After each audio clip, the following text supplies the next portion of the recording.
for last meeting. All those in favor, signify by saying aye.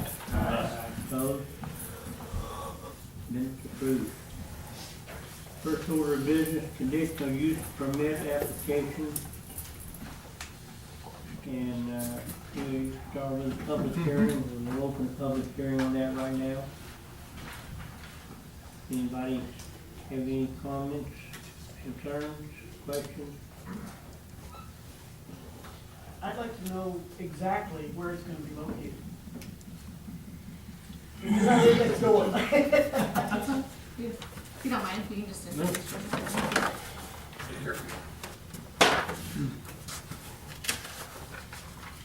I can explain some of that. My name is Joe Marcus. I'm with Black and Beach Engineering, and we represent Exonet, who's asking for this CUP. The location exactly,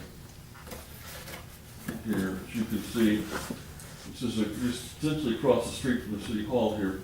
There's a funeral home in the new parking lot that it has, and it's going right on the corner. It'll be 8 feet down from the curb and 9 feet in from the curb on that side. Okay, so it's right, almost in the parking lot.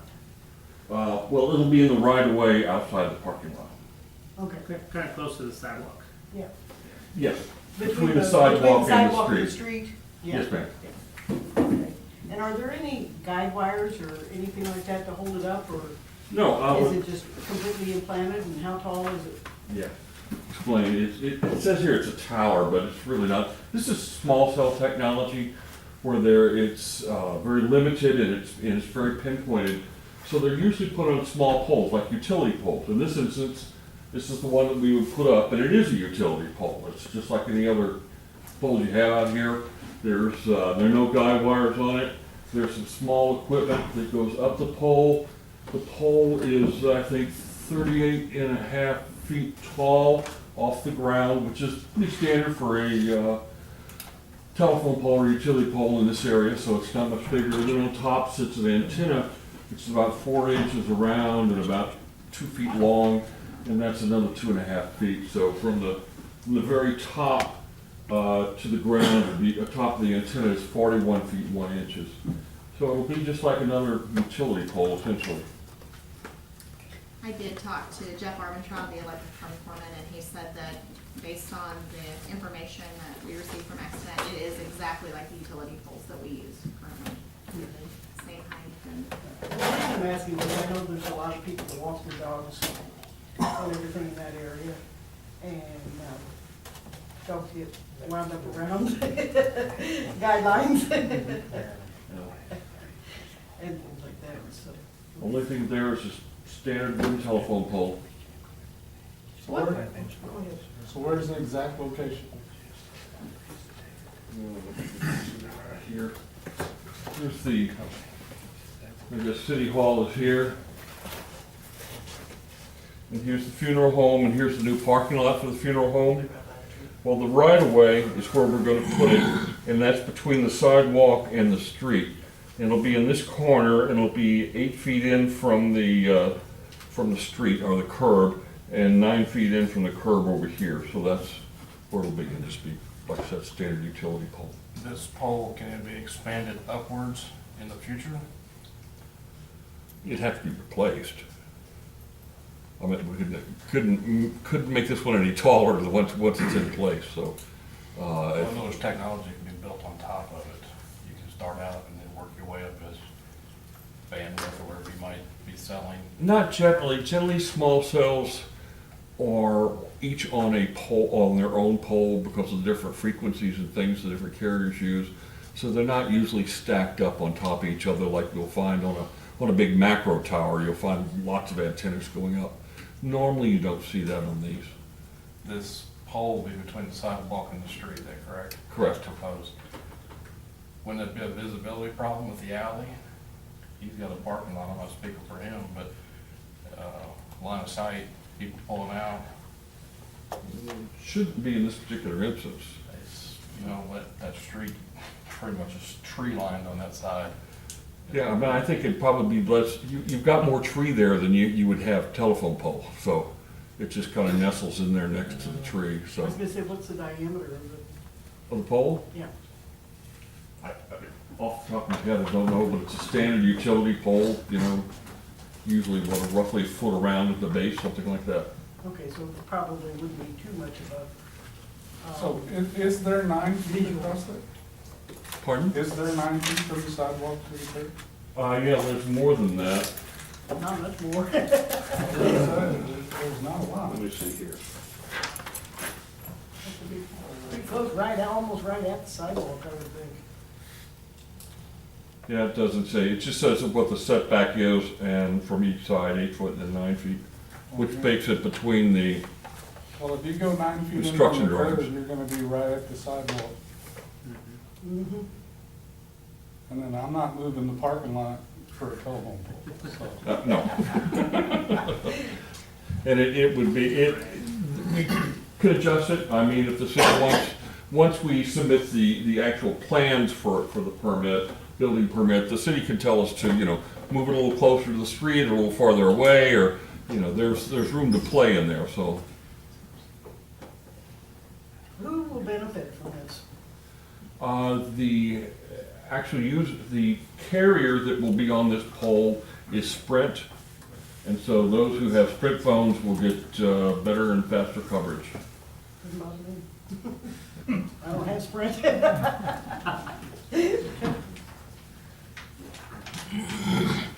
Question? Now, I don't know a lot about this kind of technology or anything, but will it cause any interference with other No, mechanics of any kind? none whatsoever. It's the same, runs on the same frequencies as the big towers do, except it's a lot less power. The general radius of this is like 1,500 feet from the pole, the area that it covers, so. There's very lots of low rat power. Users in that area. What's the power source that will power the equipment that's on the pole? They'll run, that depends on Ameren. We'll do a walk with Ameren once we get the plans done, and they will tell us where to go, and we'll, you know, can go underground. So- From the nearest transformer, we'll go underground. That's the city. That's the city. The city The has city the has the electric. power company. The electric Oh, company. is it city power here? Oh, okay, yes. Yeah. Well, then it would be wherever the city says that we draw power from, we would go underground to there, to the pole, Okay. and up the pole from there. Have there been any studies on what's gonna have to be dug up to put in those underground wires? Do you know where the source is?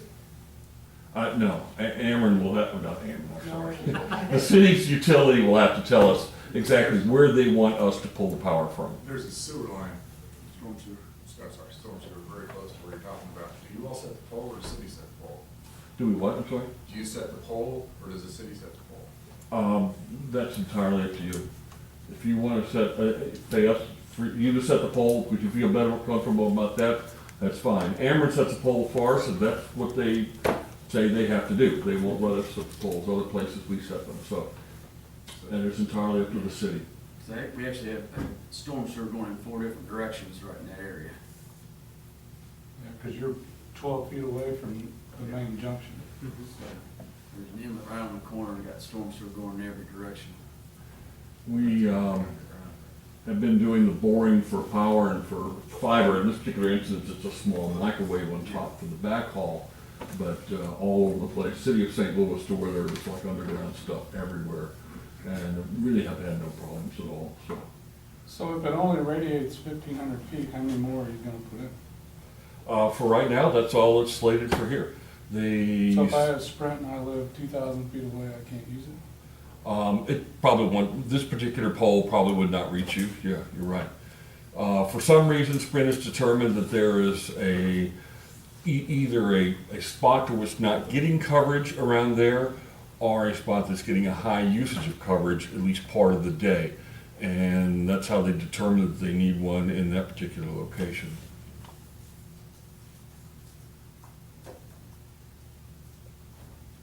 The whole thing I'm worried about is where that power source is gonna come from, how much underground digging is gonna have to be done to get the power to it, because there are probably transformers in the alley. I'm assuming there probably is behind you and between you and me.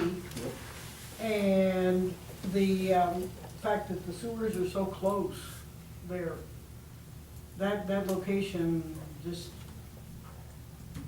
I'm a little bit worried about it, let's put it that way, until you get more specific information. Sure. Honestly had no problem at all. We bore usually, we don't actually, normally do not trench. We will bore underground and we'll go underneath everything that's there. Okay, so and you come don't back up. really have to dig up much of anything? No, no. Yeah. I don't have any problem with the tower, I'm just worried about the logistics of getting it installed. Sure. Any other questions? Seeing none, we'll close the public hearing.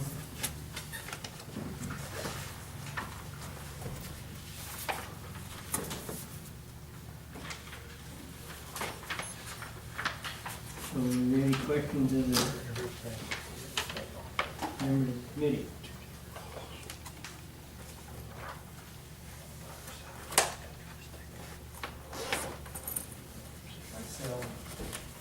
Users as, You live Centralia?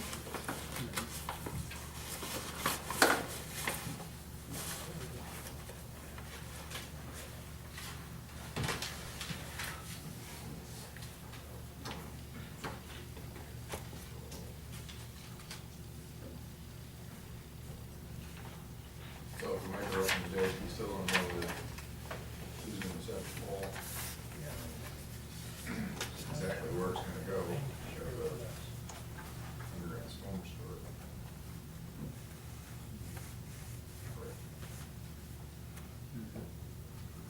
There is a draft contract in your packet, which would have to be adopted by,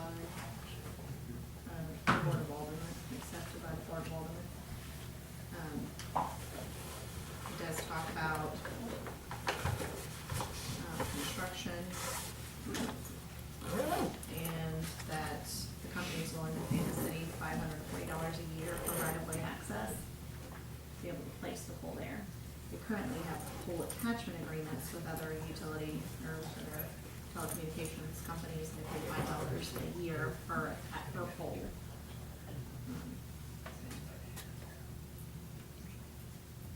But that's to attach to our poles, not to their own. So I think in the motion, you could stipulate that the,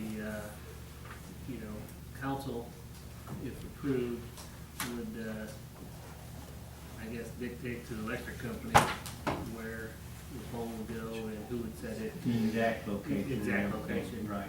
Yes. Want to make a motion for a recommendation to the alderman? I have one more question, I Okay, apologize. go ahead. Is there not an existing utility pole close enough? I don't know why. The utility company, the city utility said that they would rather us not be on their poles, that they would rather us set our own. So that is always the first choice, is to go along with the existing poles.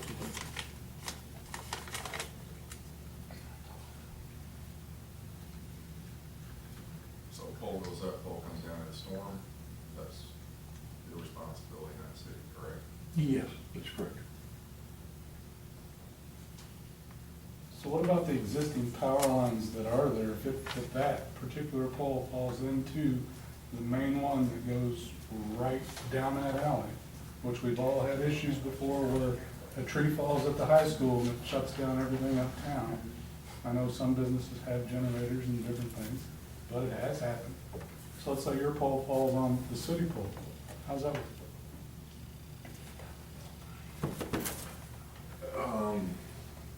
It would depend on what the agreement says with the city.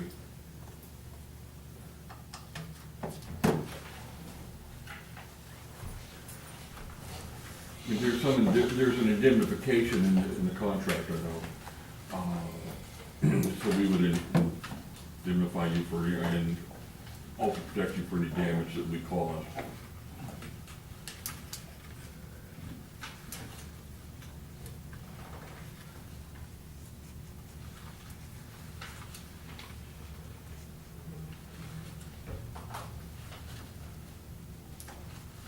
does say that Extenet would bear the entire cost and expense of all placement, installation, construction, maintenance, and operation of equipment and/or attachments and pole placements by Extenet in the right-of-way, and shall hold the city harmless from any such cost or expense.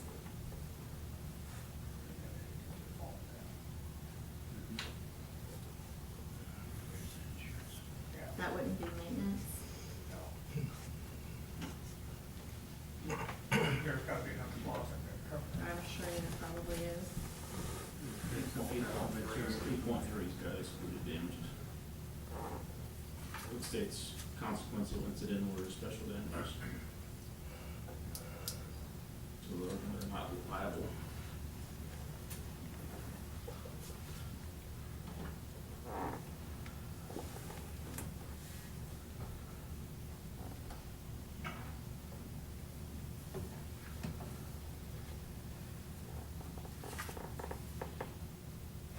Anyone wanna make a motion, or we're gonna move on?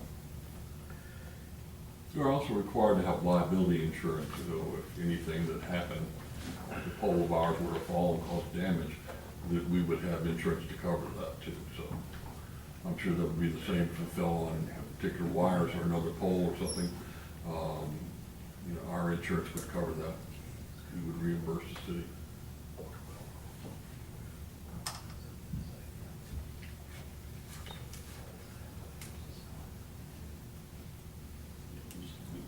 Additional insured, additional expenses. Electric department, his position on it. Actually, he hasn't said much of anything, he just wanted to know what the size of the pole was and where it was going to go.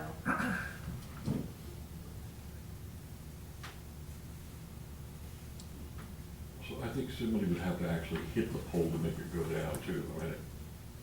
There's not much weight on it. We have a structural analysis before we put it up. The chances of the pole falling for no reason is not, I couldn't fathom that. It would have to be somebody actually, and have to hit it with a car.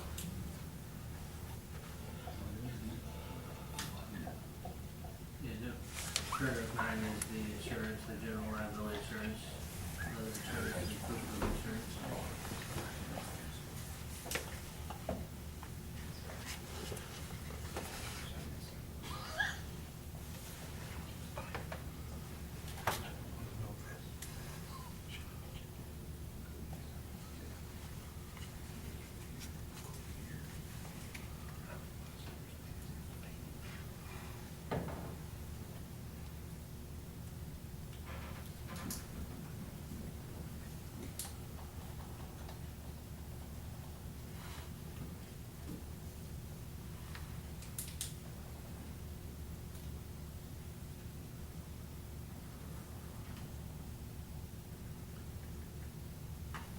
The city attorney would review this contract before meeting with them. She does have a copy of it actually right now. Did we get that? The contract?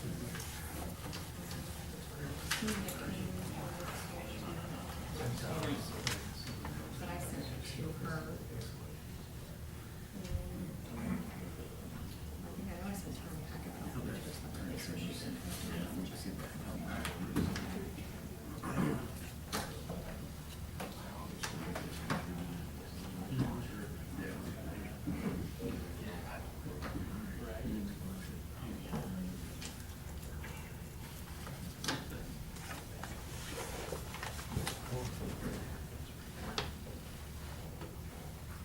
I guess I'll make a motion that, for Alderman's approval, we accept the conditional use program. Second. The motion second, let me read this, see if you agree with this is your motion. I move that the request for conditional use permit for a telecommunications tower at 102 Sneed Street be approved and the city administrator draft a notice to that effect. And we present that to the council. All that in favor of that, signify by saying aye. Aye. Opposed? That's what we'll present to the council then. Will be another public hearing for the city council. Thank you, sir. Thank you. Appreciate it. Next order is business, conditional use permit application from Showy Shortline Company LLC for an airplane landing strip. I'll open for public hearing for that purpose.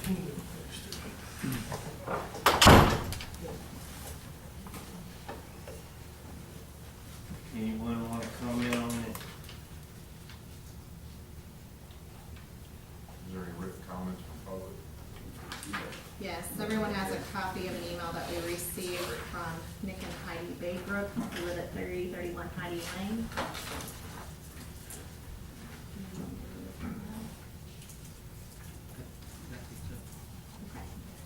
Where would this be located? Um, I think it's a wonderful idea. It's private. It would be a private strip. Yeah. Yes, this is not, I don't know if you can see this very well, but this is, Highway 22 is over here. Remington behind Subway over here. This is where they're proposing. It's right behind the Show Me Short Line. Okay. Chris, Um, Well, Lee Allen, I'll turn it over to Ted Fink here. He's my service manager and my pilot, and he's kind of the instigator of this, so. On that diagram, I drew the extended center lines. So the extended center lines would not overfly any buildings. So as a matter of fact, operating the airplane, I would never come close to anything. So it's literally right in our backyard in the back of the shop, just to be able to get in and out and service our customers better, that type of thing. So. Just be helicopter or? It'd be a small airplane. It's literally a bush airplane. They use them in Africa and in Alaska, that type of thing. So it's a very short takeoff and landing airplane. The ground roll on the airplane, once it touched down, would be no more than 400 feet. The takeoff roll would be no more than 400 feet. We have 1,200 feet in the back there. So there really has to be no improvement done other than us just physically smoothing out the sod in back of our shop, and so there has to be no other improvement.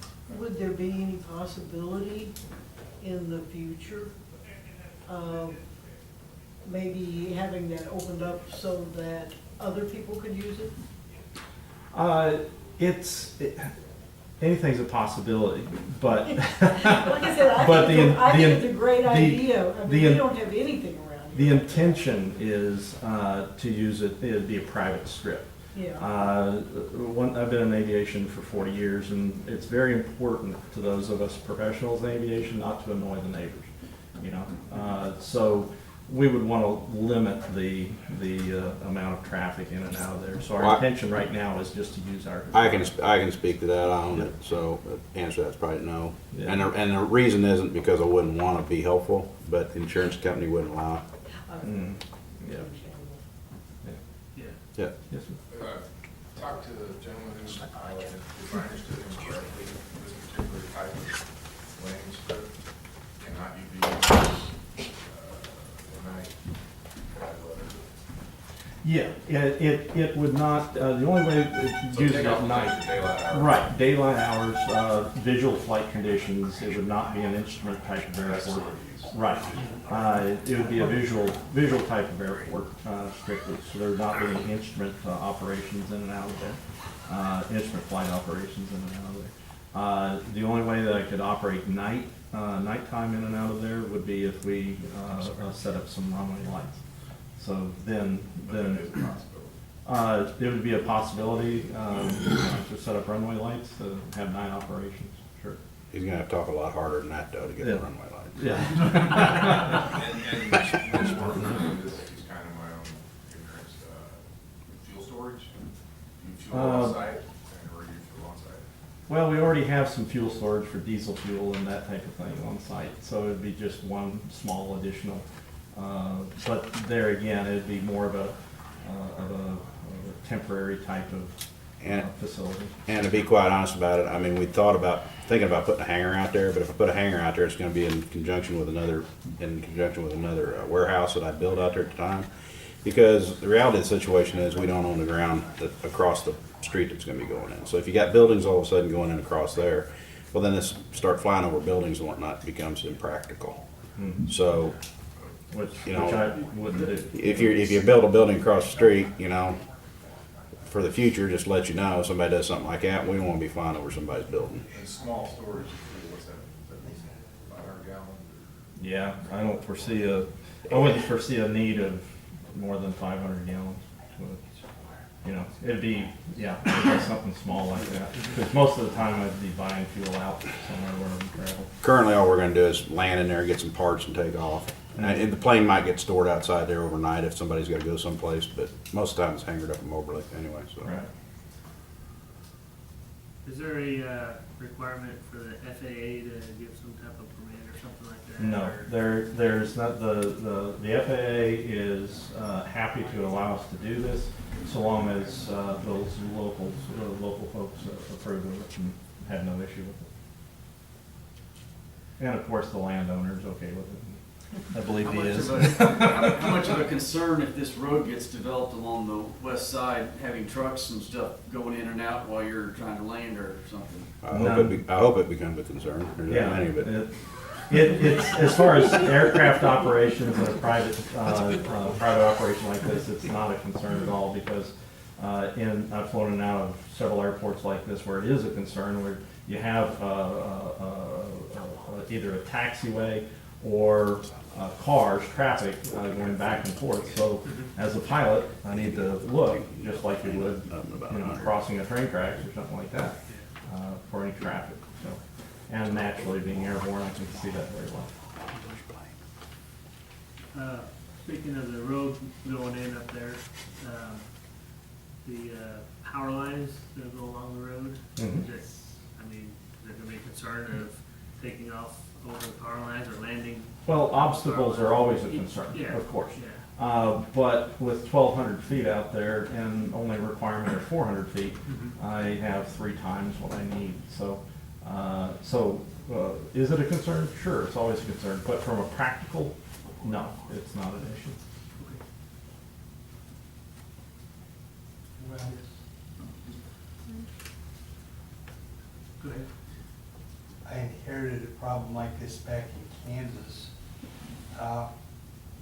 with the power lines, and they were well away from the end of the runway, and somebody who was very drunk at the time flying the lines, and there was a lawsuit that lasted for 5 or 6 years. You can put conditions on the permit, so without throwing a roadblock in it, I would recommend you have a condition that they have insurance that also holds the city harmless from any liability from the power lines. And if there's any doubt, the insurance company may require it. Put the orange balls on it at their expense.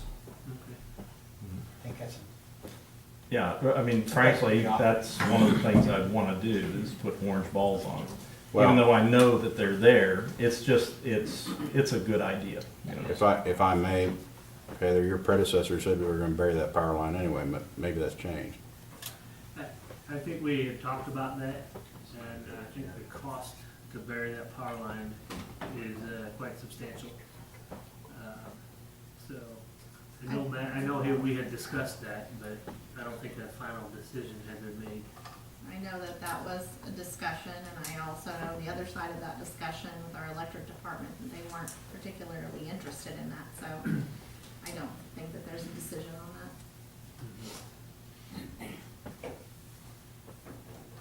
Thank you. Sorry, the requirement is for 400 feet of runway, and you have access to 1,200 feet, is that correct? That's correct. So let's say things go good and you need a bigger plane. That's strictly the performance in any aircraft. As a pilot, I don't operate on thin margins. Correct. So this airplane is sized correctly for this. If if we need a bigger airplane, we're simply not gonna operate in and out here. So it's pretty straightforward. There's not much room for error in an airplane. Well, yeah, I mean, the thing, airplanes like twin engine airplanes, multi-engine airplanes, simply cannot operate in and out of a strip like this. You know, a short strip like this. There's a number of single engine airplanes that really could operate like a little Cessna 172, the stereotypical Cessna 172, could operate in and out of this, but it would require a ground roll that's longer. Because it's really not a bush airplane. It's not a backcountry airplane like this thing is. So the margin for error that I have with this airplane is quite substantial with the ground that I have there. So could you put a condition on the limit to a certain type of plane, that's all you need, that's all you need? I would suggest that doing so would be pretty onerous, because the range or performance on airplanes is very wide. So it's difficult to say only this type of airplane. Well, Okay. not- You could say an airplane. This type of way. Yeah, that you could say an airplane that has this amount of performance, but even that would be kind of difficult because when the atmospheric conditions change, the performance changes on an airplane. You know, so putting that stipulation on it, usually when those stipulations are made, we're talking about a larger airport. And airplanes less than 100,000 pounds or something like that, you know, operating in and out of there. It's usually not a runway requirement. It's usually a weight and some other requirements that the local municipality is concerned about.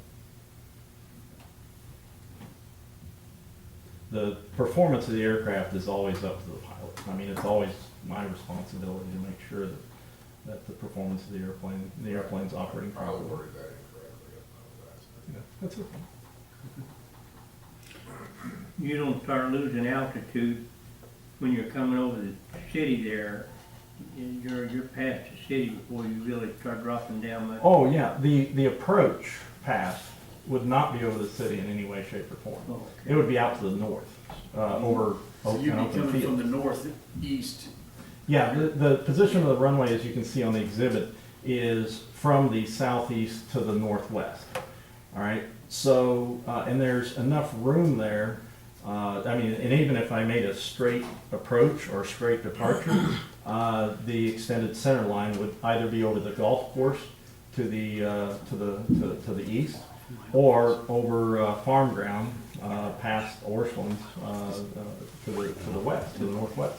So it would not fly over any buildings. However, to even give a greater margin of distance, I would make the approach from the north and then turn to the southeast, or from the north and then turn to the northwest. So in all likelihood, I wouldn't even be skirting over the golf course much. You know. I mean, I know this would be a good tool for your business, and you'll utilize it as much as you can. You have a idea. I've owned this plane now since what, July last year? Yeah, almost a year. How many hours we put on it? About 250 hours. Which for a little single engine plane's a lot. Yeah. But the thing of it is a lot of the time, if it's not gonna be hangared here right away, most of that flying happens out of Moberly. Literally about the only time it's coming in here currently is when Ted would need to go out in the morning, he's coming back in from somewhere, we need to load some parts on it, and he takes back off. Mhm. So, I don't know, you might see that plane, if you had to put it in days, if you ever saw the plane around here landing there, I don't know, you think 50, 60 days would be? Well, yeah, that'd be a good number. It'd be about, just to give you an idea, in 250 hours, I probably made about 50 takeoffs and landings at Moberly. So most of the flying and takeoffs and landings occur away from here. So it's not like a flight training operation where it's just takeoff, landing, takeoff, landing, takeoff, landing. It's, the takeoff and the landing is for a sole purpose to either get So it's in not really- or get out. I'm not really thinking this is it's home, this is where it's gonna stay, it's gonna come from Mobley, pick up some parts and. take it That's, somewhere else. But that's ul- more the. But idea. ultimately, Lee Allen, it could find its home here and stay here, but that's only gonna last as long as it's not flying over some buildings, because once you stick a building in its flight path, we're not gonna wanna fly over that, and I'm sure they're not gonna wanna do it. One is flying over their flight path. Like you said earlier, the first thing you don't wanna do is make everybody upset. I don't want that. Moberly's only about a 30-minute drive away from here, so I mean, the airport is. So, that's not an onerous thing either. The whole idea of this plane is, it's what, about 130 knot Yeah. plane? About 145 miles an hour. The fastest cruise I've ever speed. been is 200 knots with a good tailwind, okay? Yeah. So the thing about it is, a short takeoff and landing airplane like this, having it close allows you a quicker range of service, expands your range if it takes less time to get the airplane, take off and go. As the business grows, we'll probably be using the plane more, but honestly, I'm looking at a bigger plane too. A twin engine plane, and that'll never come here. That'll be a Yeah, Moberly. it'll be strictly a paved airport We're, operation. we're finding that we're utilizing this more and more and more and more. As a business grows, and in the world we live in right now, everybody wants things right now, and the way we try to distinguish ourselves away from our competitors is to be as responsive as we can, as quick as we can. And we're about the only distributor that I'm aware of in the ag business that's utilizing an airplane for the way we're doing it. And it's good for our business. I mean, people take pictures of it. Good God, they're coming in to work on a piece of equipment, and zoom, land in the field, and take care of it, and take off again. So it will probably be used more rather than less, as long as Ted's around, because I damn sure can't fly it. Don't want to. What's that?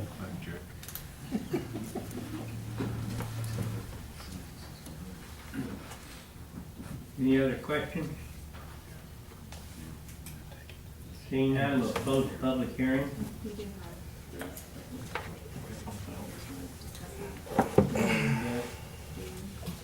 Go ahead and read the letter that we got, or? They haven't heard it. Okay. So we received a letter from Nick and Heidi Baybrook from 331 Heidi Lane. To whom it may concern, I have some concerns and questions regarding the proposed landing strip. My wife, children, and I live at 331 Heidi Lane, and it appears that we are possibly the closest home to the landing strip. One, I am concerned that the noise pollution the landing strip, I'm concerned with the noise pollution the landing strip could add. I am an ICU nurse and work nights. It is difficult enough during the day to sleep without the added noise from planes coming and going. Two, I am concerned for the safety of my family as this adds a risk, however small, of a plane crashing into my home. Three, I am concerned that this will impact the value of my home and the homes of those in this neighborhood. Those that live here tend to be elderly and or those who appreciate things a little quieter. Four, I am curious as to what purpose the airstrip will be put, other than the obvious. Is it for transportation, crop dusting, or good transport? Is it just for those who own their own planes for recreational use? And then five, in what way will the landing strip be advantageous to myself and the community as a whole? I hope that you or a representative of the company will answer these questions and concerns satisfactorily before approval is given to this. Until then, I can assure that I oppose the landing strip. I will be unable to attend the public hearing due to my wife's work schedule. I hope that these questions and concerns will be brought up and discussed, and that I will receive answers. Thank you for making us aware and taking the time to receive our response. I also received a phone call from Dustin Jacobson, who resides at 1215 Remington. He said he is not in favor. His wife also works third shift, so sleeps during the day, and Bill said it would be hard for her to make sure that she could still sleep during the day if there are planes coming in. So those are the comments that I got. Well, I mean, we'd be happy to answer any of those questions. I think we've already answered quite a few of them. But I mean, if there's something there in particular that she's pointing out, I think there was one or two questions in there that you all hadn't asked, and we'd be happy to address that. I mean, it's just gonna be one airplane, it's not gonna be at night, so, but it will be during the day. And I don't mean to point out the obvious, but those apartments live right next to a commercially industrial zone place, so if I put a loud clanky assembly shop right up against that fence, it's gonna make 10 times more noise than an airplane taking off would be. And not only that, as far as noise pollution is concerned, if any of you all, I'm sure you've all been to an air show and you hear some of the airplanes that get very loud, they almost have a like that to them. What the tip speed is exceeding the speed of sound, so that's what makes that crack. This airplane does not, so it's a much quieter airplane than what you would typically hear, even a multi-engine airplane or what have you taken off from an airport. So it's not a noisy airplane. A truck with a Jake brake makes tons more noise than this airplane does. I'd be Yeah. surprised if you hear it taking off if you're inside the house, frankly. Yeah. But that's why you don't want to fly. Now, if you flew over their house, that's a little different story. Sure. Yeah. And you said you would not be flying over houses? They're the flight path that I drew on the exhibit. You can see does not fly over any structures. And furthermore, my intention is to always approach from the north to give further distance from structures. That's just being a good neighbor as far as I'm concerned.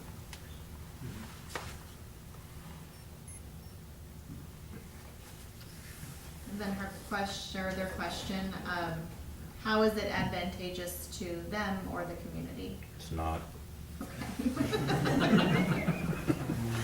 Says it has to be. Other than, because I'm hearing some grumbling over here with that. Other than, it's my charge to, because of the street, you know, you guys have we've got so many jobs we've got to meet, it's gonna help create more jobs. So that's the advantageousness to the community, it's gonna help with that. But is it a public use airport, is it gonna improve transportation for people around here? No, it's not. It's for our business, it benefits our business, and because it benefits our business, and we can create jobs with that, that would be the benefit to the community. So, And to add to that thanks a for the little bit, question. and to add to that a little bit, you look at any municipality that adds an airport, it is because it brings more business to the community, and as a matter of fact, more tax revenue. You bring more business, more tax revenue. That's the reason most municipalities pursue a public airport. And this airport is being used specifically for business. You know, it's not something where we're going to have fly-ins or make noise or something like that. So even a public airport. Yeah, it's even a public airport. You know, it's subject to all kinds of public use and additional noise. This is minimal. And the folks over there on Remington, I know where that is, but the first lady, that where she lives, where's that street at? Heidi or Oh, that's- Remington? Big subdivision behind the office. That's the big subdivision behind your Besides office. the golf course. Remington is, yeah, Yeah. the duplexes. Remington's duplexes, but the other one's in the Heidi country Lane club. is the Country club. That's country I think club. they're the ones kind of on the, towards the corner. They'd be closer, yeah, they'd be a lot closer to Remington, but still, we're gonna be flying over number three hole. I mean, it's gonna disturb more golfers rather than anything. Remington's, those houses off the golf course there? It's the duplex is just to the south there where Louis lives. Oh, okay, yeah, the strip really doesn't come Yeah. close to those. Any other public questions? Strip's on the north side, that draw us through there, isn't it? Sorry. Yes. We'll close the public hearing and open it up to the council. I have another question, sorry. The map that I'm looking at doesn't, kind of ends going on towards the golf course.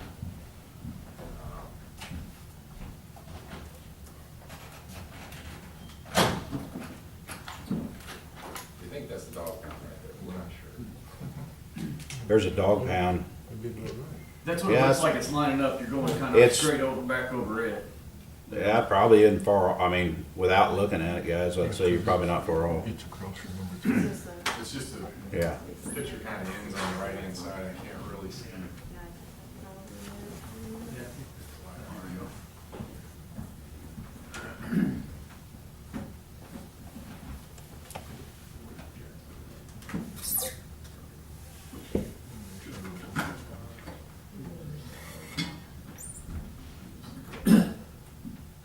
So, for the folks there, I think this, airstrip's gonna Let's go over and take be it. right in here on the map. Yeah, that's Right. about, So that's the about closest right. houses are on the corner. So these here will be the closest houses. And then, here's, Orson, CNR. Is that correct, where you're going? Yeah, basically, but, You can go it's- around. yeah, it's, that's pretty much it. The width was what he's holding. Yeah, the width is a little off, is- but Yeah, but, if you look at that, ditch that separates our, well, no, the strip will be north of that, but I'm talking about the ditch to the east, that, larger ditch that separates, the property. Yeah, right, exactly. Okay. My approach would be just on the east, yeah, right along there, and then turn and land. So it would be still from the north and turning and landing. so Well, you don't have to be coming in Ignore that stuff. too straight from too far away, you can come in pretty. No, and that's the beauty of this small airplane, is it's, like you say, it's a bush airplane that they use in Alaska and remote areas, so it's not like a jet airliner where they have to be established for 5 miles, you know. I've been on one up in Alaska landing on water. Yeah, Sure, that's whichever way the plane's going. I would be surprised if you had airborne turning before we go over anybody anyway. Any other questions?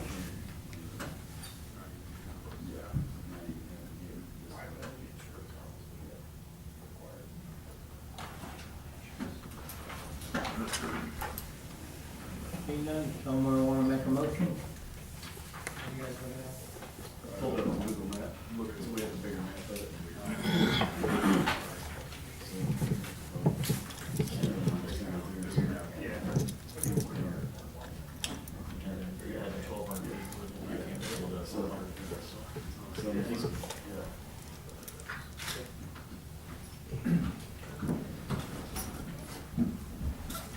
I'll make a motion that I move that the request for a conditional use permit for an airplane landing strip at 1302 Roland Road be approved and the city administrator draft a notice of that effect. Can we stipulate? Is there a second? would be, Speak up. We'd like to add some stipulations on that. Which we, I mean, he's already, Yeah, he's already mentioned, but the night flying, new development or residential. yeah, any development that comes up that becomes a problem, insurance pay for, power lines.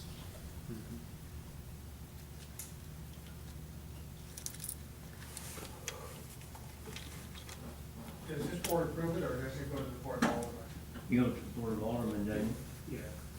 Right. So we're gonna make you. Not everything does. Conditional use, I don't know about.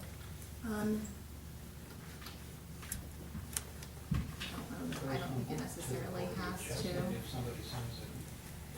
goes to the board, so it doesn't go to the board of Alderman, it goes to the board of adjustment if somebody objects. So there's not another review. But if it's of this. approved, I don't think it has to go, does that have to go to the Board of Aldermen if it's approved? Yeah. I'm asking Lynn. Do you have those sheets about somebody objecting? I do. If somebody objects, Then yes, it goes to the Board of Adjustment. I don't think this has to go to the Board of Aldermen. That's what I'm reading I can look also, it I up. don't believe it does. Do you have a code? I have, this, I printed it out. This is, chapter 31 zoning. Already any conditional use permit. Yeah. Right, that's what I thought, is that, that's what I, yeah. With the stipulation.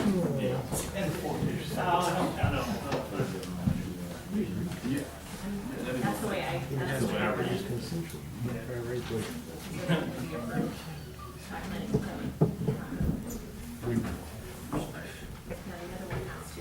Do you want me to amend my motion to include those We got two objections.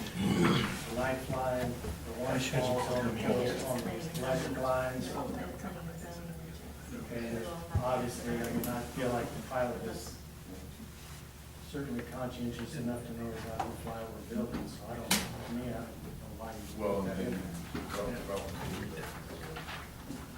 Well, Well, that's no different than flying over a building. Right. And as a matter of fact, the federal code of regulations doesn't allow me to fly that close to buildings. So, I mean, it's, if you want to put a stipulation on that, that's fine, but really the federal code would preclude that. Okay. Okay. So, Our Board of Adjustment. okay, that's fine. So, the motion that this board makes is the one that approves or rejects the proposal. Okay, So so, there'll be no recommendation. So if we wanted to write those recommendations in, we could do that, include that in the Conditional ordinance, use permit. right? There's no ordinance. Into the permit, into the. Permit. Yeah. yeah. Okay, let me amend my motion. So he wants to amend that motion to include a couple of those. Yeah. My new motion I would like my new motion to be grant the request for a conditional use permit for an airplane landing strip at 1302 Roland be approved with the following conditions. Daylight hours, no flying over residential areas.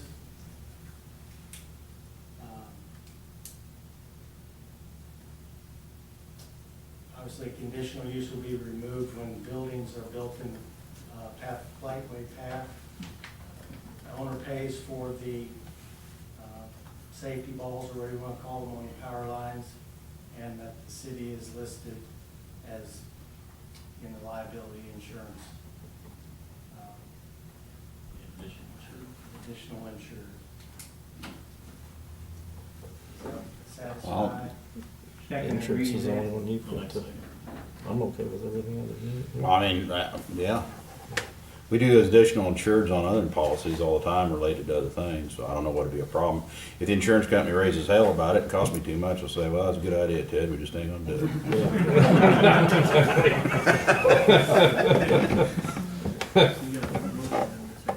We've got a motion and a second. All those in favor, confirm by saying aye. Aye. Opposed? Thank you. Thank you, guys. Thank you. Thank you very much.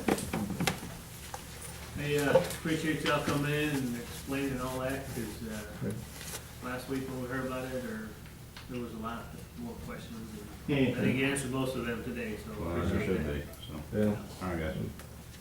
Thank you. Next order of business is proposed voluntary annexation of property by home. Open up the public hearing.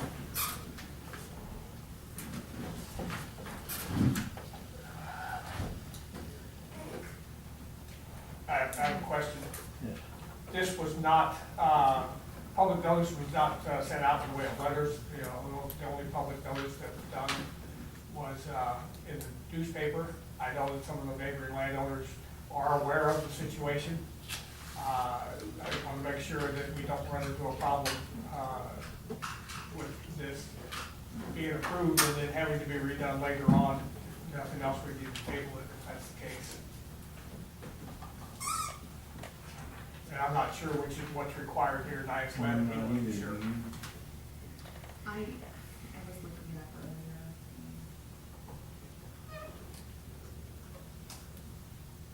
I didn't find anything in the zoning ordinance that said it's required that letters be sent out, but there is a requirement for public notification. I'm not sure what that necessarily means. We did have a notice in the newspaper. But that was the only notice we sent, right? And we don't get the guard, and our land is right on the border. Front yard with their backyard. We don't get the guard, and we're across the street. And how did you all find out about it? Somebody called and told us they were trying to annex our property into the city. And then we found out it's not our property, it's next door, which raised some concerns when we started hearing other rumors. We heard about it through somebody telling us we need to look at the paper. I have a list of questions. Yeah. I can give you each, two of you a copy of them if you want to see them, if I may. Sure. And I left my list in the car. I just made 2 copies, I'll give you the mayor one and I guess. Would somebody like to speak on what's proposed? Pardon? Would somebody like to speak on what's proposed? Yeah, it'd be nice to know what they want to do. That's part, one of my questions.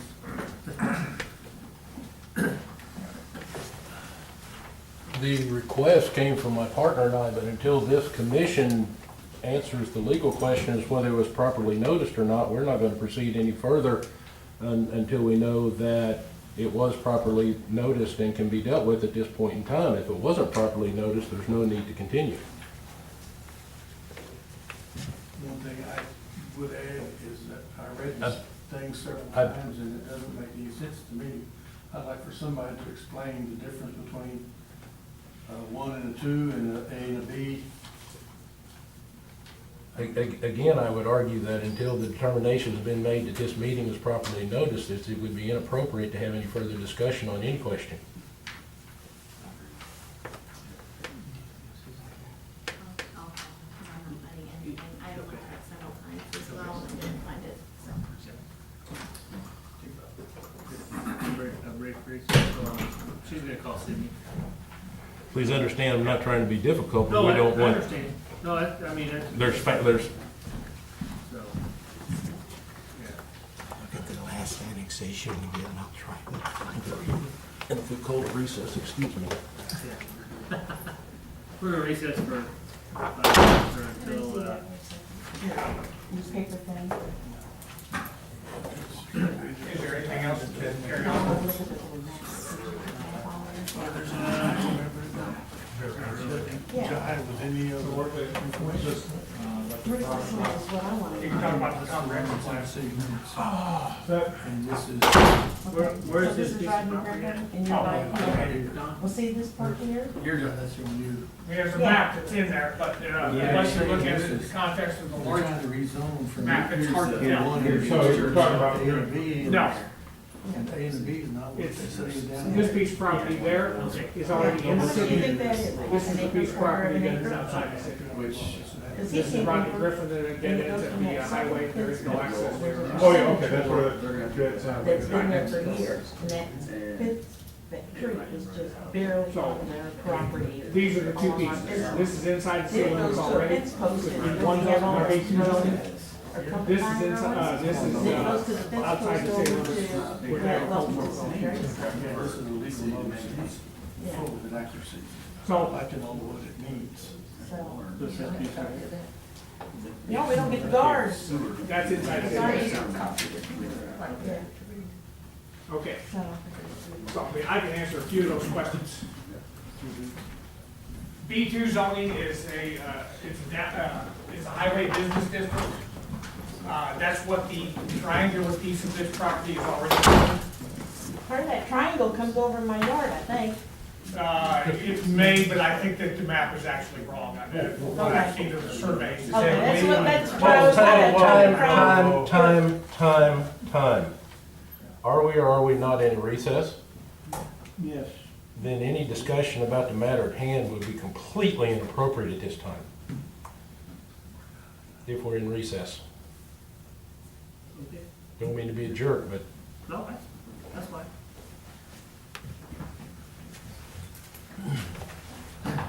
What they're going to want to his zoning regulation, give D1, R2, R1. That's what they need. Yes.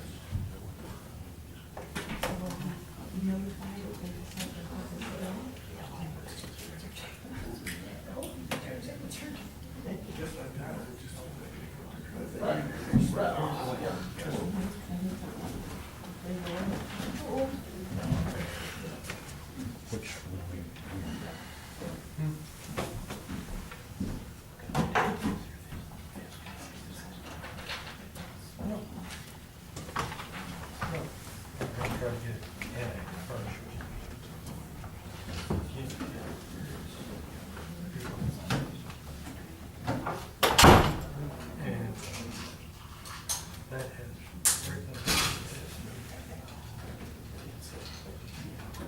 You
don't wait till Mr. Eagle's back.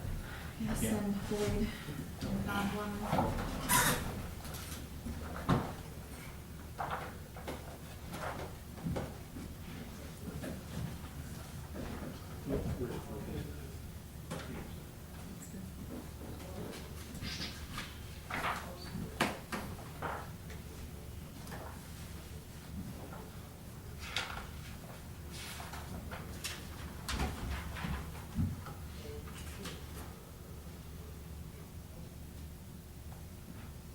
I'd like to have recess to notify Borman and them we're going back in session.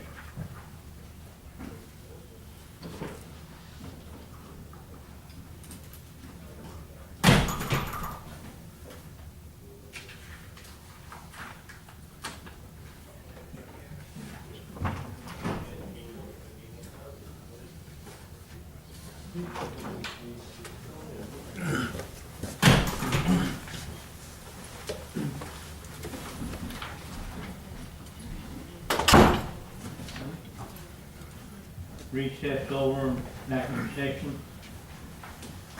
Okay, I got a letter from Sydney to Matt, this was a couple weeks ago. Says, in summary, the voluntary annexation process proceeds as such.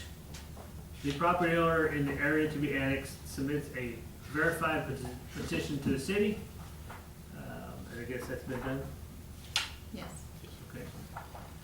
The city holds a public hearing 14 to 60 days after receipt of the petition and after notice of public hearing, at least 7 days notice, newspaper published within the city. It was published in the Centralia Fireside Guard on May 23rd. All interested persons may present evidence at the hearing. Interested person is anyone with a legally protected interest in which may be adversely affected by the proposed annexation. The city staff should present evidence, testimony in the hearing regarding the reasonableness and necessity of the annexation that the governing body can rely on in making the required determination, including the city's ability to provide normal municipal services to the area within the reasonable period of time. Following the hearing, the governing body makes a determination that the annexation is reasonable and necessary to the proper development of the municipality, and that the municipality has the ability to extend normal municipal services to the area within a reasonable time. This is typically once the board makes a decision and the city attorney writes a formal finding of fact. That supports the board's conclusion, and then if no objection is filed within 14 days of the public hearing, the municipality may annex territory by ordinance. City clerk must file 3 certified copies of the ordinance to the county clerk, county assessor, and 1 certified copy to the election authority.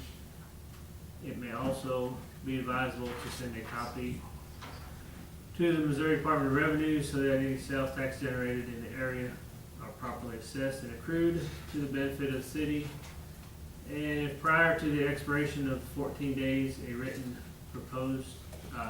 protest is submitted by at least 2% of the qualified voters of the city, or 2 qualified voters in the area to be annexed, involuntary annexation procedures apply. So, I think the notice in the paper covers the notice for annexation. I think if the request was to rezone, then it requires the city to mail mailers to everybody, and what's that? There is a request. There's a request for zone too? But I did not find where that was to be done, and I'm just looking at that.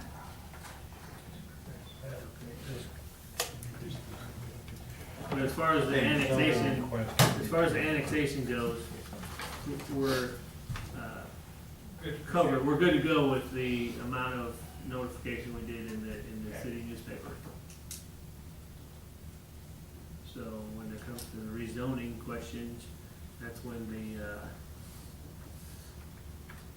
I'm not sure, were you able to find I anything don't there? find a notice requirement for rezoning other than the paper either.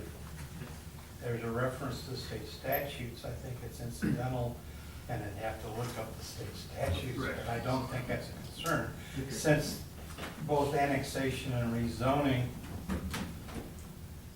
have an opportunity to go to the board, you'll have an opportunity to research that. Okay. You did call for a public hearing, you should hold one. Yes, yeah, I concur. So, So we're good. yeah. We're good to hold the public hearing if you want to open that. So we're open for public hearing. Anyone have any comment? You want me to address it for me? I would just request, I'm Boyd Harris Properties, on behalf of my partner Tom Shoup, SSS Homes. We've acquired this property. We would request that, and obviously there are 2 separate requests here, one to be dealt with and then the other one. As far as the annexation, we're requesting voluntary annexation into the city, obviously for purposes of providing municipal services. The request, I believe, is reasonable in that portion of the property that we acquired is already in the city, be adjacent to city limits on at least one, if not 2 sides. And it's kind of a standalone, simple voluntary annexation that we would request approval.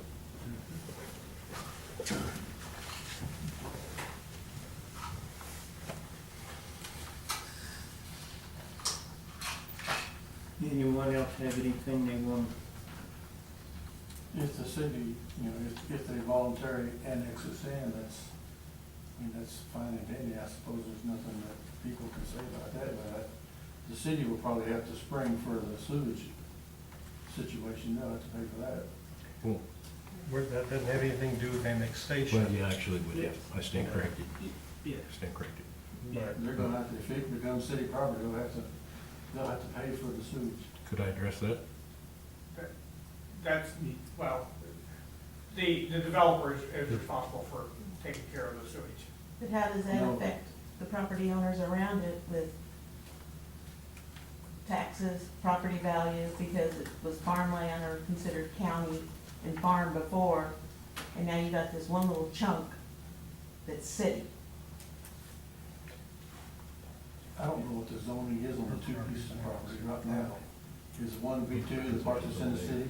No, it's, R, No, it's B2. oh, it's already B2? Yes. The part that's in the city is B2. Track B, What's that part of Which the- does- track B is B2. It Okay. doesn't matter as far as the annexation is concerned, Yeah, but what's the property zoning in the county? but, that would be agricultural. Yeah. At least I think that's correct. I'm pretty sure it is. It's, It's either agriculture or single resident. no, it's Right agricultural. now, it's A1. There'll be cows and County horses is there. agriculture. No, on the property that belongs to Crawford. No, that's true. Now, by this annexation, is that going to mess with the water district 10 at all? Is that gonna, we're gonna have to pay an additional fee to water district 10? Yes. In order to cover it with city water, yes. Okay. Do we know what Checked that on fee the is? contract? But no, I haven't. But, I mean, if it's in the water district area of service, Yeah, then the city would have to buy that portion of the contract out. okay. Yes, ma'am? Our water line runs from Rodney Griffin Road to our house, and we pay city water. Okay. But our gas comes from Ameren, which comes in from the Rodney Griffin Road across the field to our house. And then Ameren provides our electricity, which is on the other side of the highway, and comes across the highway to our property, because the city wouldn't give us electricity when we built, our parents built that house. But your property falls within Water District 10. Yeah, and we've come up here and paid the water bill. Okay. And Mrs. Ball's water meter is on the corner of the property that we now own, and the water line is on the property that we own. Okay. No, the And water line is on. Water line's on your all side of the fence? Yes, it is, Okay, because all right, we had to stand have it, corrected. we had a guy come and bale hay and he busted it. Okay, all right, but I know the meter's on our corner. Yeah, because And I it would- believe the Crawfords had city water, not 10. Yeah, they had city water, because they had 2 or 3 meters down at the Yeah. other end, and they Okay. wouldn't share them. Track So- day is currently served by city electric and city water. Yeah. Harper's The house wouldn't that let was us do there. that. Oh, okay. Okay. So it was served by city water before? Yes. Yeah, And okay, city that's not an electric. issue. So the water district 10 becomes kind of a moot point. Yeah, Good. okay. Well, thank you. What is the purpose of the B2 radio? I'm sorry? Why are they wanting to go B2? Apparently it's already. It's already B2, zoned they that wanna way. go Well, there's. From B2 to R2. I have a hard time understanding this thing in the paper. It says one thing, it says another, and I didn't know if they're trying to make all the property B2 or just some of it.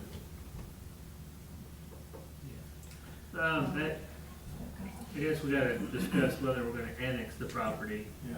and then we'll talk about the actual zoning of it.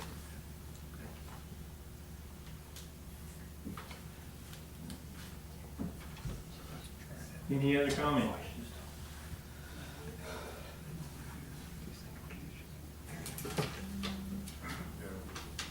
Did anybody answer how it affects our property value? I cannot, I don't know, I'm not a real estate agent, so I don't know how it would affect property values, having, Depends on how it's owned. well, I mean, yeah. That would be a zoning question. Can I read staff comment? Sure. Or some of the staff comment? Jen, Mr. Mayor? Go ahead. Page 6. Staff comments, electric and water department foreman would like to know what the plans for the property will be, as this would affect our services to those properties. This is currently overhead electric to 11570 West Rodney Griffin, as well as water services.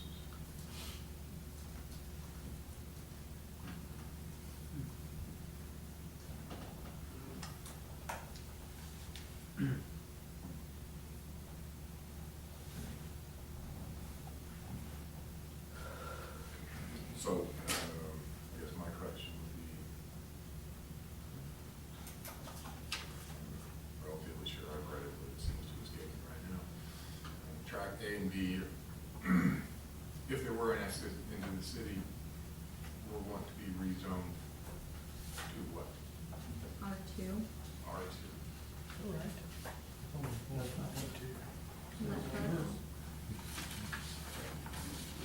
We're crossing lines, but in the long run, yes, we would like to have R2 on that portion that is in the county and leave the B2 on the city's own portion alone. Well, what's R2? Can you- That's what can we you don't know. understand? What we don't understand. They've got the regulations that they'll share with you. Duplexes? R2 is duplexes. Okay. Two-family dwelling district. And then how many people live there? Do they have kids? Are they gonna play in my yard? Are they gonna be in my lake? If I had a crystal ball, I could tell you. But I mean, that presents liability issues for us, as well as that road will have to be widened, because it's not very wide. It says on this thing, they're wanting to go from R2 to B2. So are you wanting to go from B2 to R2? Well, As it's typed on the agenda, that is not what we requested. That's, it's Well, it's not really what you requested on this paper here either. Well, that may very well be the case. Nobody has ever explained this to me yet. exactly what they are asking for on the papers. This is all mumble jumble. The first question is the annexation, and then we can deal with the zoning. Right.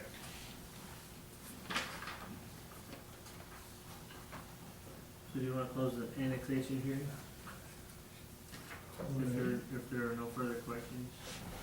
Or So our staff comments about annexing in, or our staff comments about rezoning?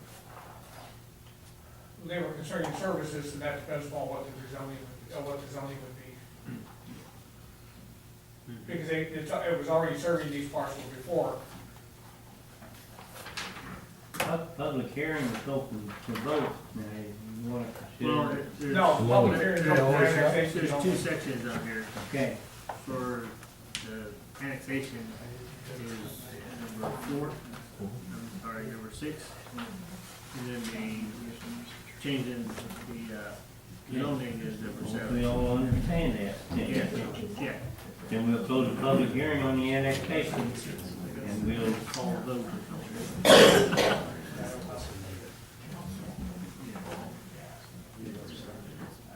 Does any of the commission have any questions about it?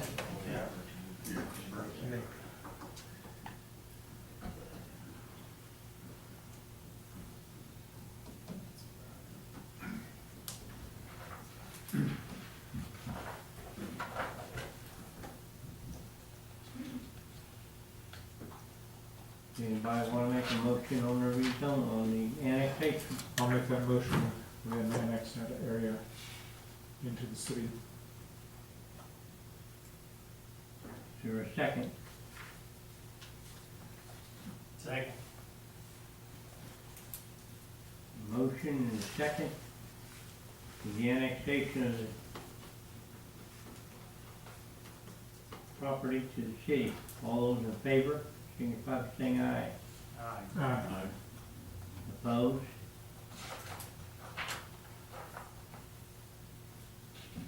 Okay. Then our recommendation to the city is for the annexation of that property. That takes an ordinance Takes an ordinance. to be voted on by the Board of Aldermen. Right. And a second public hearing. And that'll be a second public hearing. Now, we're gonna reopen the public hearing for rezoning. Question first. Yes. Lynn, you said you didn't find anything in there on mailing notices, Not for rezoning, not for rezoning. or zoning for that. Okay. The notices appear to apply only for conditional use permits. And I looked several times also, and I did not find where it said we needed to send notices for zoning. or So this rezoning. can proceed. As I recall, some rezonings that were very large, and we would have had to send out literally hundreds of notices, and we didn't. Okay. And the public hearing is open for rezoning. All right.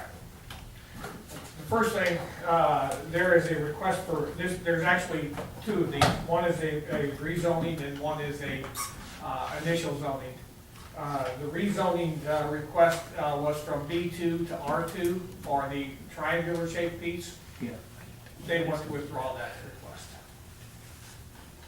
and leave it as B2. So leave the triangle piece as B2, Yeah, B2. highway business? Highway business. So the rezoning request is on the annex property, we're gonna come in. It's gonna be That's for our our piece big- that's already in the city. It's already in, okay. Right, so that request is being withdrawn. Okay. So that leaves the other request, and that is for initial zoning of R2.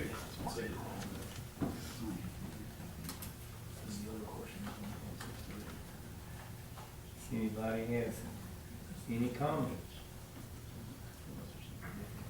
Have we discussed it already? If no, You discussing the second piece of property? Right. yeah, The rezoning. rezoning, No, the initial zoning. the initial zoning of the piece of property that was just Yeah. voted to. And it was agriculture and you want to go to R2? I believe that's it, right? That's correct. Agricultural It now. is currently agricultural in the county. It comes in as agriculture in the city, but normally speaking, anything that comes in has pretty much an automatic access to R1 zoning, which is single family.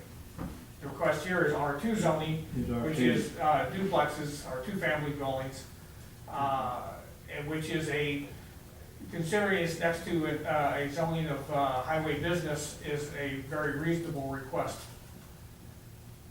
Although the initial plans for this, probably for single family anyway, but it makes sense to go with R2 zoning on it because of the fact that it's next to a business district. Doesn't make any sense to me to do R2 if you're gonna put duplexes there. We have no desire for duplexes on property anywhere. It ought to be R1, that's what it was in the county, and it all stay that way. To clarify the legal description, tract B, or tract A is 1.63 acres, and tract B is 0.51, is that correct? Yes, and for clarity, your track one, the larger track would be the square portion of the property, and the 0.5 acres is the wedgie out on the highway. And while the track shows that track B goes in front of Mrs. Ball's property, the surveys indicate that is not correct. I have not surveyed the property, so I don't know for sure, but the surveys that have been done indicate that this drawing is incorrect. Is there gonna be any access to 124 highway? No. So all the people gotta come up the road, that little bitty road, wandering in here? Yeah, the highway department will not allow access out there, it's a limited access highway. So how many houses are they wanting to put in there on R2? They're only allowed so many square feet, how many square feet they got, how many houses are they wanting to put in? Yeah, I'm not sure. You don't care the answer to that? I will, as you folks are aware, I'm more accustomed to being on that side of the table in these discussions than on this side. I'll be glad to answer any appropriate and civil question that anyone has. Our plan at the moment, if we develop it, and asking for the R2 is simply an option.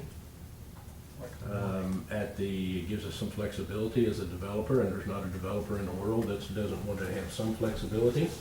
Our intent is most likely single family. At the most, there could be 9 dwelling units on that property, at the very most. Even with duplexes, there would be no more than that.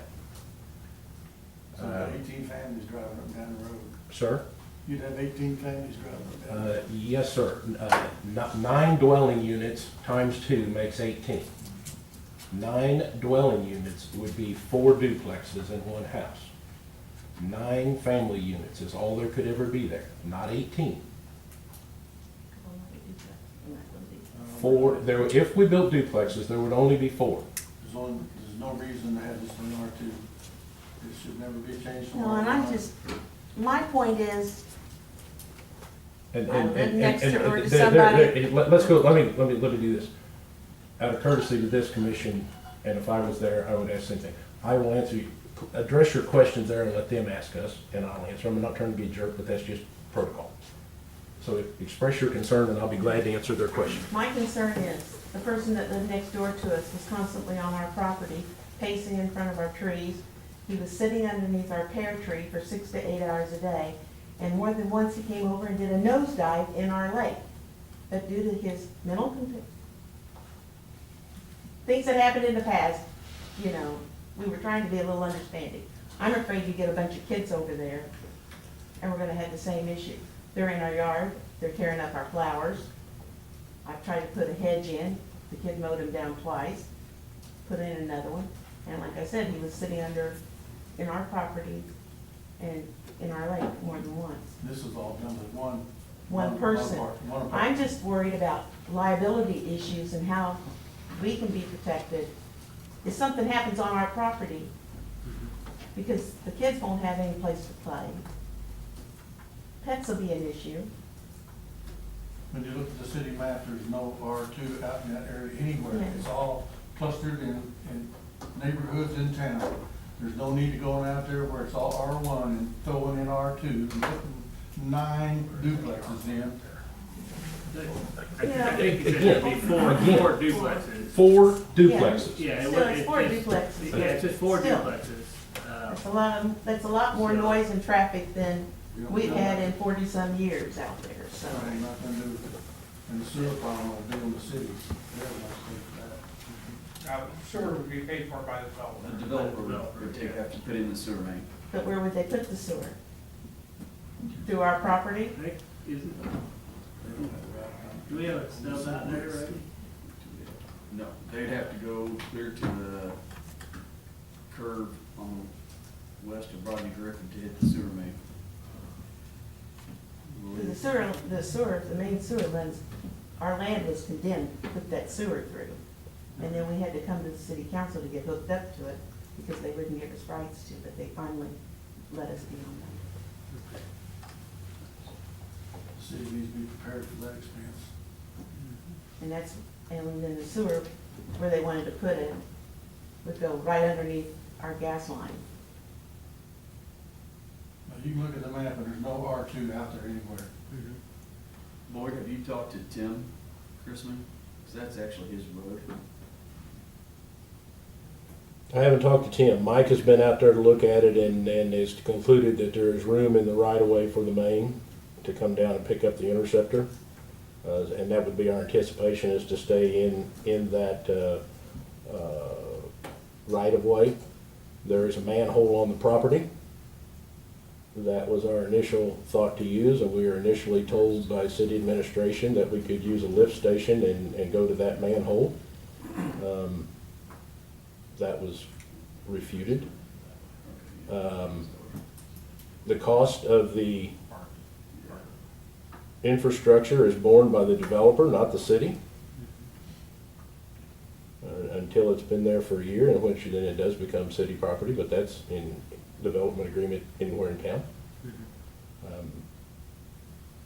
As I said, our intent is single-family homes. The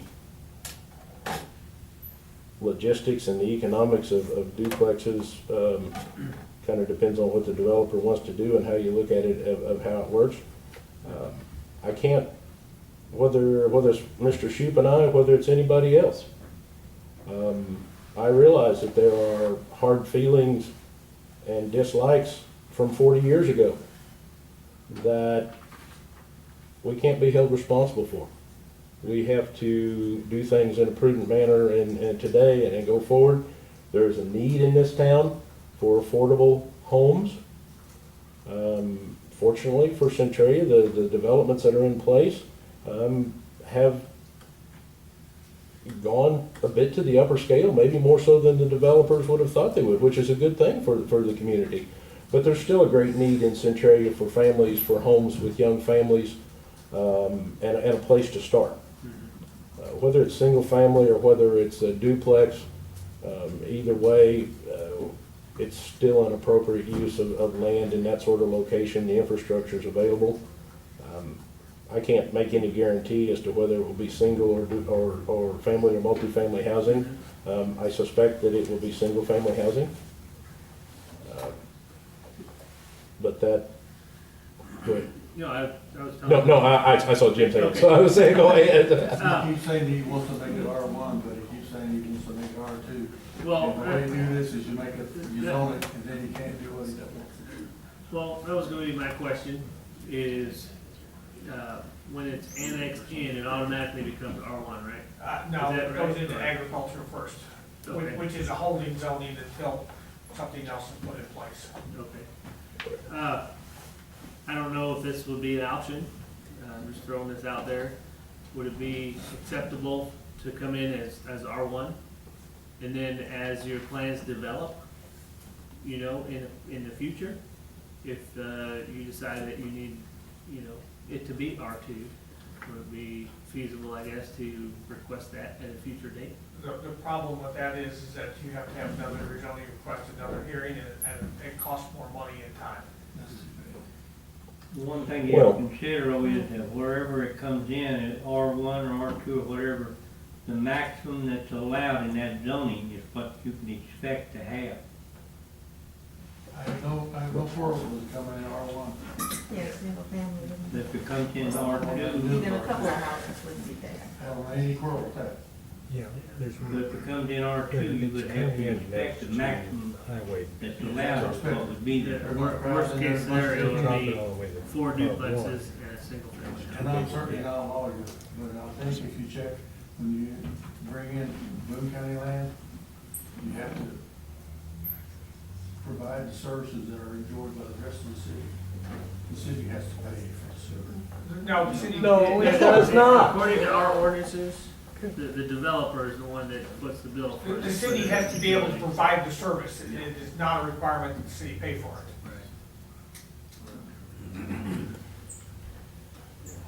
We're having concern a little bit because the road that they will have to be using that separates us from that piece of property is not a very big road. And by putting duplexes in there, we're talking about a lot more cars than single family housing for that. You've got the same number of family units, whether it goes duplexes or it goes single family. The amount of traffic in and out is gonna be the same. Yes, but the people will be different, the people who own their homes. You know, That's a problem. You know, I thought about that this afternoon, Mr. Peeper, and to address, again, I'm gonna address a comment that was made, from a development perspective. In this day and age, in Boone County, whether it's the city of Centralia or whether it's the county of Boone, the infrastructure is on the developer. The municipality may have an obligation to determine whether the continuance of that service is available or not, or whether it can be done. And ultimately, after a year's time, by the city's ordinance, the city does take over maintenance of that infrastructure in the same way on things in the county. Same with Boone County Regional Sewer District. That initial cost is on the developer. Always, it has been for years. So that kind of becomes an argument that goes away, because if we build there, we have to pay for it. There's an existing street there that meets city standards, and it's the existing street. Off-site improvements we'll be responsible for, but that street's there, and that's a public venue. I find it interesting that some of the things I'm saying are falling on deaf ears for unfortunate reasons.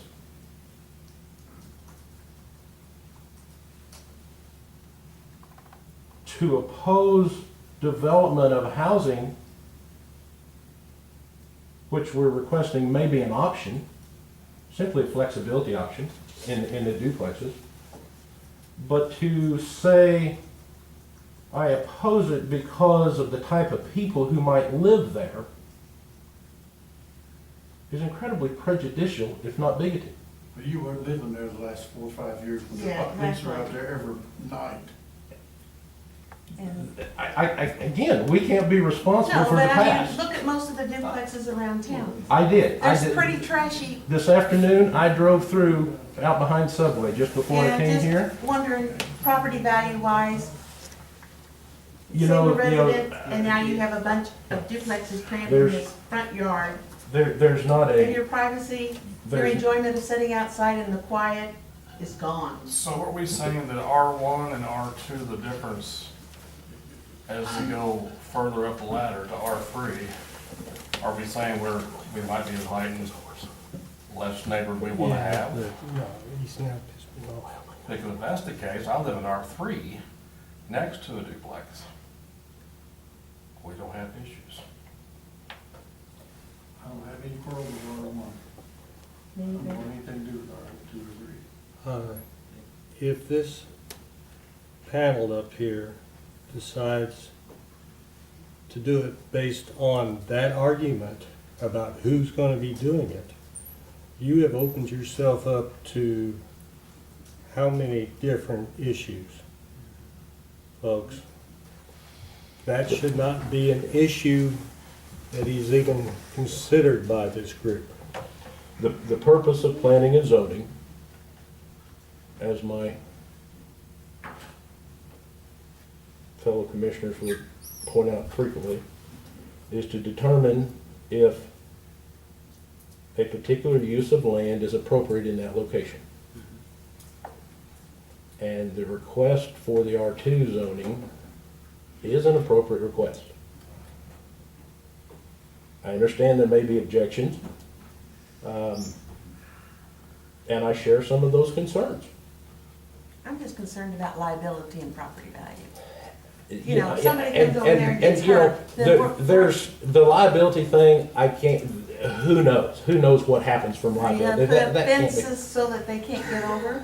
I mean, I'm sorry, No, I but, know. No, that's good. you know, That's I a mean, fair if I have some kid that mom and That dad's is a not fair watching them, and I'm not saying they're low lives or anything like that. They come over and they fall in our lake and drown. I didn't know the kid was there, where was the parents? But, you know, there again, they could That's traumatizing. wander in off, I understand that. Yeah. They could wander in from From anywhere. anywhere and get in. It- And Not we had the necessarily problem with next an door. adult person. I agree. You may have had a problem in the past. We're not talking about the same people. You have a liability issue if you have a lake sitting out there now. And you've got basically the same issue, which you should be carrying liability insurance on yourself to protect yourself from that.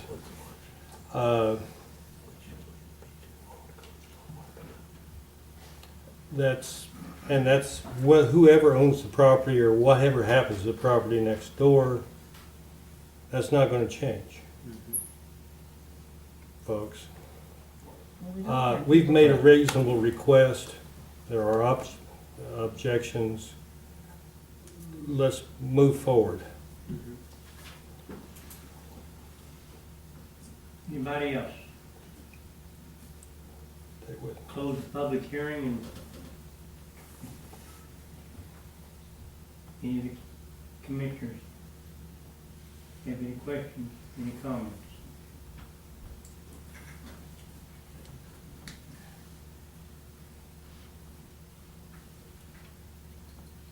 Excuse me. My comment would be basically logistics.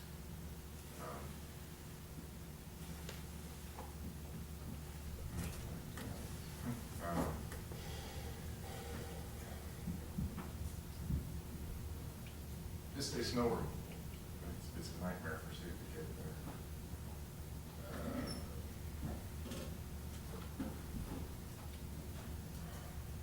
Trash removal, not that term, but just the basic maintenance over time.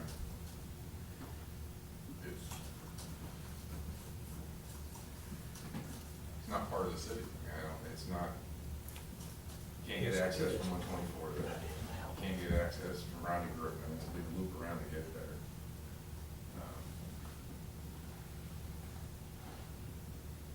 To me, it looked like farmland.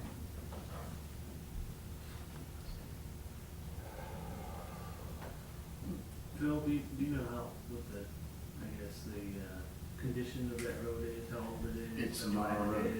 is? It's not our road. It belongs to. Special road district. Special road district. Yeah, it's not up to city roads. I mean, it's not our road, so it's not maintained, I don't have a clue. But once it's annexed in, it becomes our road, doesn't it? Well, No. the annexation is on the south side of the Yeah. road, so we don't take responsibility of that road at all. Yeah, we, Until we annex the north half of that road at some point in the future, if that ever happens. So it just I mean, if he does duplexes out there, I'm gonna assume that's probably a parking lot in the middle, we would never go out there. If he does houses and wants to do a cul-de-sac, that becomes ours, yeah, that would be bigger pain for snow removal, maintenance, just the loop getting out there. I mean, they're gonna be last done, Yeah, they'll be the last done. simply because of location, not any other reason.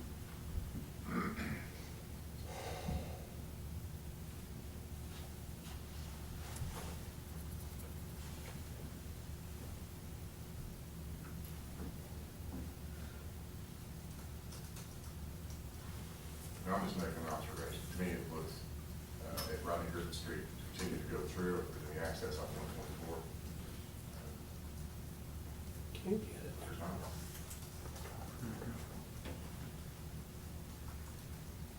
Anyone wanna make a motion?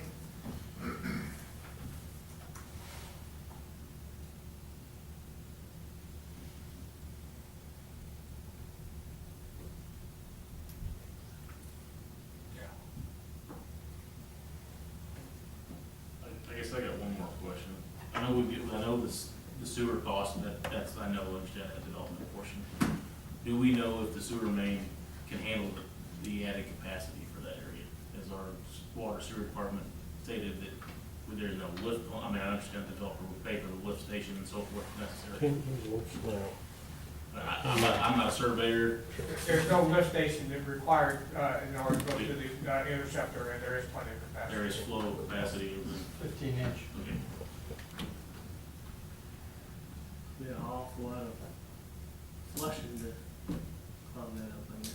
Well, I mean, that's carrying a large portion of the eastern part of our town, but there's additional capacity built into that. It was built into it intentionally. It can cover quite a bit of area.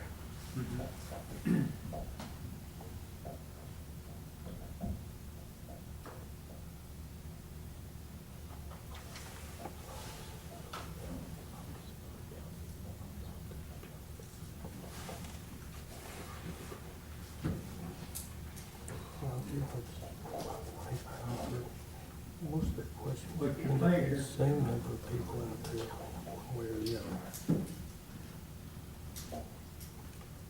We're not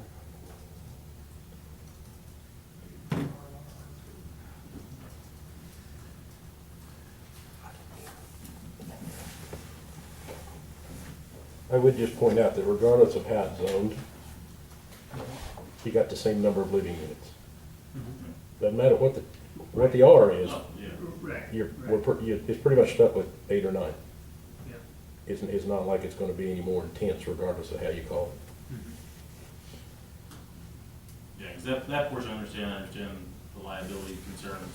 Yeah. I mean, it'd be no different than any other subdivision. Correct. I have a daycare live next to me, I've had to worry about kids coming into my yard, so it's, Can I ask one more question? Would these houses be rentals or would they be owned by people? We have no control over who buys them. So they're for sale, is what I'm saying. You're not gonna be renting them, you're gonna be selling them. We are not rental people, no. These are, My We're not- guess is. So they're just gonna build these houses and cut and run. Yeah, that would be my guess, that that's all it is a guess, that they would be sold. And whether a rental company buys them, or a individual buys them, or, you know, I don't know, really at that point, none of us have a decision other than, I mean, any person off We the have street no- could buy it, rent it, whatever. Right. no matter what kind of person you may think they are, you cannot restrict them from buying the property. That's what I had on.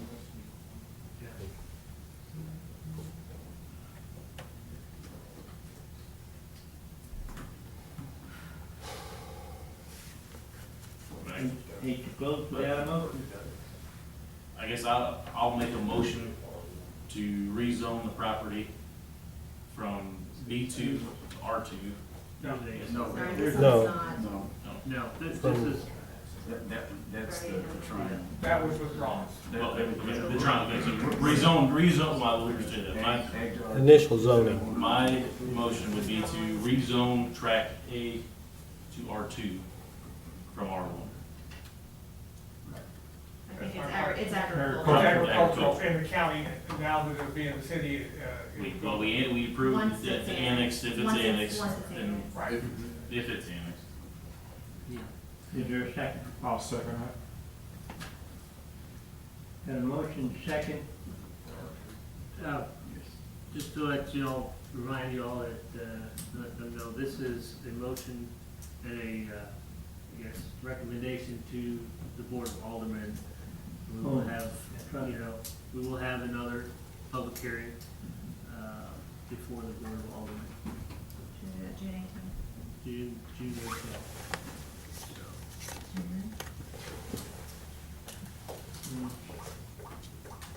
yeah. track A to be rezoned to track 2. That's what your motion is, that correct? From agricultural, depending on the. You're talking about track B. The Track, no, he's talking square. about track A. Track A. Track. Track Okay, A. track Track A. A is the square. Okay, I got it mixed up, sorry. Track A is a square. Right. Track B would stay the zoning that it currently resides. Yeah. All in favor, signify by saying aye. Aye. Opposed? And I'm voting no. I didn't understand which way you was voting there. I'm sorry. Track A is. Track A is the The square. square where Crawford's And house you're, was. and you're bringing that in, you want to do what with that? They're making it, the commission R2. is recommending to move it to the Board of Aldermen, to bring it in as R2. Yes. And then there- Everything's mumbled up Yeah. there. So And then track B, what did you say you was doing with that? they rescinded their request. That will They took it remain, back. It's that'll gonna remain remain highway business. highway business. So I had 2 no's. Okay. So the motion carries.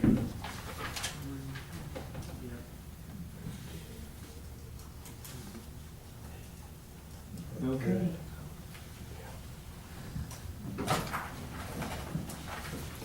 So our recommendation will go on to city council schedule and no vote. Correct? Our recommendation will go on to the city council Yes. filling our no vote. Yes. Correct? Yeah.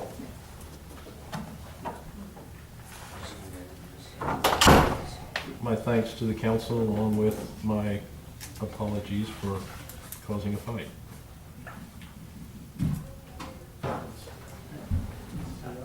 Still got to do subdivision, boy. Next Yeah, order of still gotta business be is comprehensive city plan. Approved.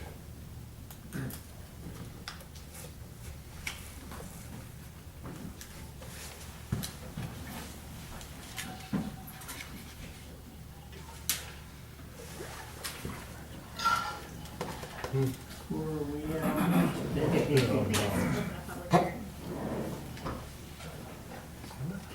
public hearing. Comprehensive city plan, public hearing is open. Anybody have any questions or comments on the comprehensive city plan? Anybody read it? Of course, Russ would. Your first question. We sent a notice out to all the committees, subcommittees, last week. And since that notice has been sent, we uploaded another revised version because they wanted, there was a request to add some pictures, including the advent of flags, the nature fest, and barbecue contest, and tractor parade. Those have all been added. And I've come up with some more edits, misspellings, and then Lynn has some more edits, I believe. I think Lee Allen had some more edits, so I don't know that you're ready to make a recommendation to adopt this just yet. Probably leave it alone. Yeah, we're coming up with them. Well, I mean, I can make them all and have it, you know, I can have them done by next week. And I know that I talked to Sean Carrico, and he said he had some things that did not make it into the final version that were supposed to be there. I am coming in on the tail end of this, so, just so. So what do we do to finalize everything at this point? I mean, we tried to have smaller meetings, get our edits done, and then that kind of turns into another rough draft from a rough draft, and From what I understand, the Planning and Zoning Commission would approve the final draft, and you'd have a public hearing, you'd approve the final draft, and then you would recommend. I mean, what's the that it goes- best way to get that final draft? To get, Oh, like I said, yes. we still got stuff coming in from Mr. Carrico and Yeah. You need to put a deadline on it, I would think. The edits need to be made by the city. Yeah. Yeah, you And just the get corrections those- that have been put forward. They have not been, a lot of that has not been corrected, even though those comments were sent to the city. what was So- corrections? Any comments that I've received, I've made Okay. corrections on. And it was updated like this morning. Is that Mhm. updated on here? Because I didn't get very Yes. far in it, and I found things that I had seen in there previously that were not correct. If you But have any, personally have 5 versions of this, so it's, yes, you know. And when we're having meetings, we're trying to get each other on the same, so I mean, it's got kind of Version. overcomplicated, I think. I don't know, you know, I guess my question is how can we get whoever has, I mean, do we do it in writing? Here's the last draft.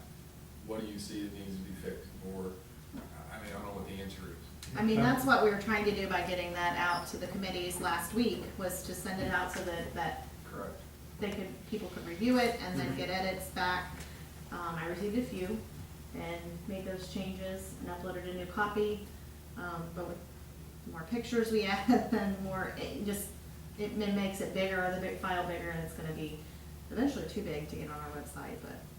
At some point in time, you're gonna have to accept it as is, where it is, and realizing that it's never gonna be perfect. So is that the answer? You send out a notice to the committee members, here's the deadline? I think so. I think you If said I it. may. I'd say so. Yes. We're dealing with the same thing at the county on the subdivision regs, and there was hearings and everything, and finally, that's where staff said was, okay, this is the last round of hearings. Any input is done. Yeah. Staff took it to make the edits with all those things that had been put in, but once staff started on that, that was it. And once they get that done, deal with all those edits, then it'll go to the commission, and yeah, ultimately, that's, like Don said, you just gotta drive a stake in the ground. I want to be at that point, right? Yeah. Well, we're not there yet, is the I problem. think we ought to just go ahead and make put out notice to all committees that Give here's the them a deadline for all your edits, please get them turned in by this time, and then we'll go from there. At that Be point- done and go from there. My suggestion at that point, with my suggestions, been to send out the edits. My suggestion now would be don't send out the edits anymore. Right. If you get duplicate, that's fine, whatever. Yeah. I mean, I think at this point, everybody has a copy, they have this final draft, whatever edits that they have, use that draft to make those edits and send it to me. You can just have a page, you can email it, So it's absolutely fine. So the email you sent, the link, is a dynamic link, it'll always it attaches the most recent version. Yes, yeah, we keep renaming the file the same thing. Okay. But I wouldn't upload any more changes. No, I will not until we have the final draft. I mean, not that you shouldn't make them, but you should make that Right. on No, I the, won't. like. I just did the pictures, because I knew that we wanted to have those pictures in there, and that was, Yeah. I wanted to have those prior to this meeting. Now, I will say that they look a lot better in the copy that I have on the computer than they do in the PDF that we uploaded, just because it had to condense quite a bit Right. in order to actually fit on the website. Yeah. So the pictures that are in there are a lot clearer than they were on the website. So what deadline do you wanna I do. pick for? So is there actually time this kind of meeting for any possible edits? Pick up, Consider the I next pick up document, I my think you ought to allow at least 30 days, maybe 60 days. So you're looking at July? Mm-hmm. I'd like, Been waiting on me for a month. I mean, we've already been, I mean, it's been stretched out for almost 2 years now, so. July fifth? Give 30 days, and after that, Yeah. let's start getting it right down. Yeah. July 12th, make Thank my you. I think probably July 12th should be So then deadline. it goes to P and Z, then it goes to the city council, so we're looking at. Is there any way that you can make the deadline maybe July 10th? That way it would be ready for July 12th? Yes. Is it thick? Okay. That'll work. Make it Friday the 8th. Yeah. Make it Friday the 8th. Close up a business. Six. I'll be out there. That's fine. Yeah, 6. July 6th, Friday the 8th. and then a meeting on July 12th. Yeah. So the final deadline for submitted edits is July 6th? Yes, 5 p.m. As may arise. Yeah. No, Yeah, we can he go was do it. done up here, he just came back from the show. He came back from the show. Do we need a motion to do that? or just recommend I think we ought to put that in motion so that it gets done. I think so. Let me close the public hearing. Close the public hearing on comprehensive city plan, second section. Anybody got a comment? Motion made. I'll make the motion, we, close, the edits by July 6th, 5 p.m. Five PM, July 6th. What's John? Second. You're in. I'll make that second.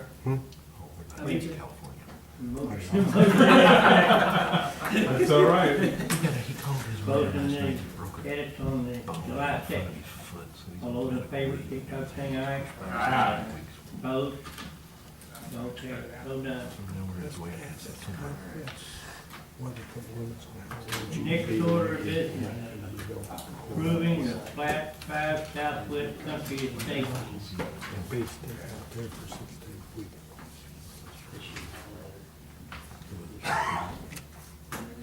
I don't know nothing about this. You,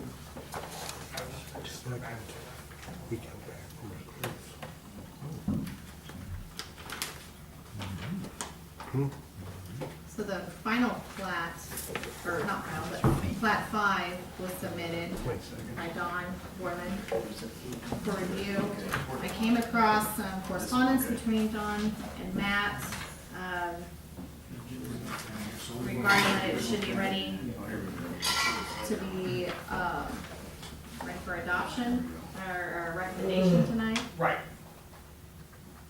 Barring Barring any corrections that the city has found, and I think they're all taken care of. Is this part 3? Apologize. No, this is Yes, plat it would be 5. in part 3. Part 3 of the agenda, there's 3 Oh, parts of part the three. agenda. No, second plat. We want wires.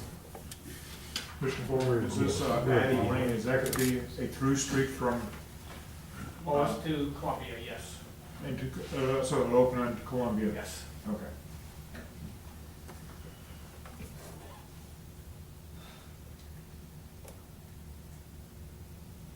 anybody have any questions or concerns about this? What's the status of the gravel road by the middle of the CIS? That's the, That would be discussed. that would be this road right here, connecting to this. Okay, so it will not be gravel in this process? I don't know if it'll be this process or not. Process. Talking about Columbia Street? Yeah. Want to expand on that? And that is not being addressed on this plat, it will be on the next plat. When will the next plat be submitted? That's what, how soon this will That's a sell very out. good question. But the last plat sold out with the same, with, I think, one fewer lots. It is almost sold out now, it's been 2 years. So the projection is that within about 2 years, the next thing will come along and take care of Columbia Street. That they that we would be approving the plat for that next phase? Yes, that's correct. In 2 years, and then so, once everything was developed, so it wouldn't actually be completed in 2 years, the road would be Well, completed they in would 2 start years. the process at that point. The plat wouldn't be approved until, and this plat will not be approved until after the improvements for the stage are built. So this, the recommendation is for conditional approval, the condition being that the improvements be made prior to the approval by the Board of Aldermen, so that these improvements are in place. Okay.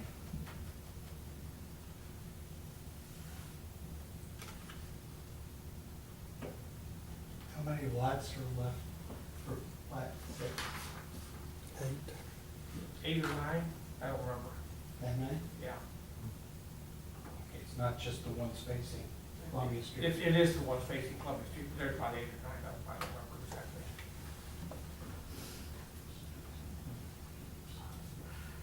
Citizen recommendation is there has to be a financial incentive to finalize the complete sketch plat. And 8 or 9 may be sufficient incentive, 4 or 5 would not be, because it would be to their advantage just to walk away from it. They've already addressed that issue in this, which is both of them, the construction cost of both phases. There's not economies to scale to go ahead and doing it? No, not at this point. Because you're gonna do all the utilities. Well, no, there would still be sewer improvements that have to be put in along Columbia Street. It should not be extended all the way. Sewer line all that goes across that last house. So so it has to extend further to the south. But, no, I mean, we looked at that, but, I mean, that has been addressed, by the developer. We looked at both phases and what the cost of construction would be for both phases, so that he could price lots appropriately, so that there's sufficient money to take care of Columbia Street on the next plan. You're estimating about 2 years for the next plat? Depends upon the economy, but yes. Right. Depends on the economy, how fast you bring people in to buy them. I mean, the first plat should have sold out much faster than it did. The economy kind of stalled that one out. Otherwise, the whole thing would have been done a long time ago. So is the expectation that this gravel piece was, when this thing started, what was it supposed to be done in a couple of years? Is it expected to be a 10-year project? Well, I never expected it to be as long as what it was, because with the 2008 recession, really put a crimp in how fast things developed. Since then, I mean, this last phase, it went much faster than anybody anticipated. And our anticipation is that the next phase will go about the same. Do you have an estimated cost of what it would cost to complete that street? I don't know. Well, there was an estimated cost on the whole thing, yes. And that's being factored into the price of the lots.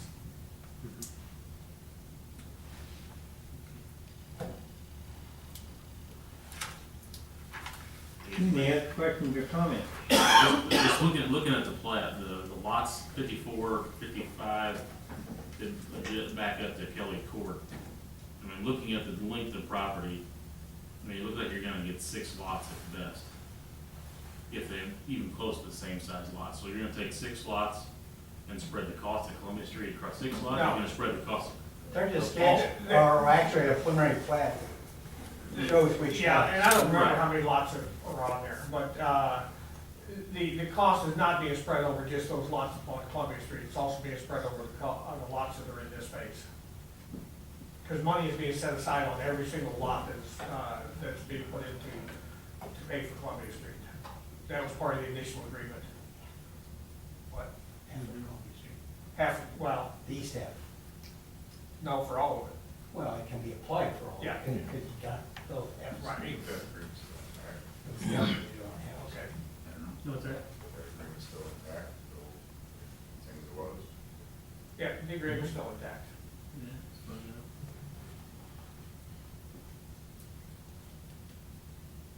Any other questions or comments? And Motion, Jill, or? in the email you sent, Don, it states that Wood agrees not to sell lot 97. What if somebody comes up and says, I want lot 97 being a corner lot? That would present a problem, because when the construction of Columbia Street happens, it's going to impact upon that lot, so it's just easier to plat it now than it is later.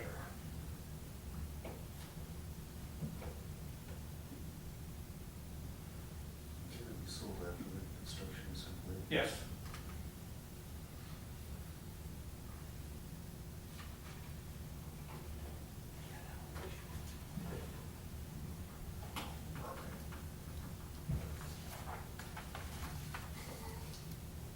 Motion be in order, someone wants to second. Motion to accept the plat. I'll second it. You want that conditioned upon the improvements being installed. Yes. Everybody understand the motion? No questions, all in favor, signify by saying aye. Aye. Opposed? Okay. As may arise.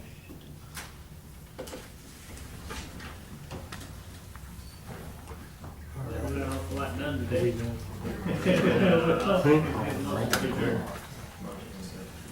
Have a motion and a second to adjourn, all those in favor? Aye. Aye. Mr. Mayor? Opposed? This to the administrator.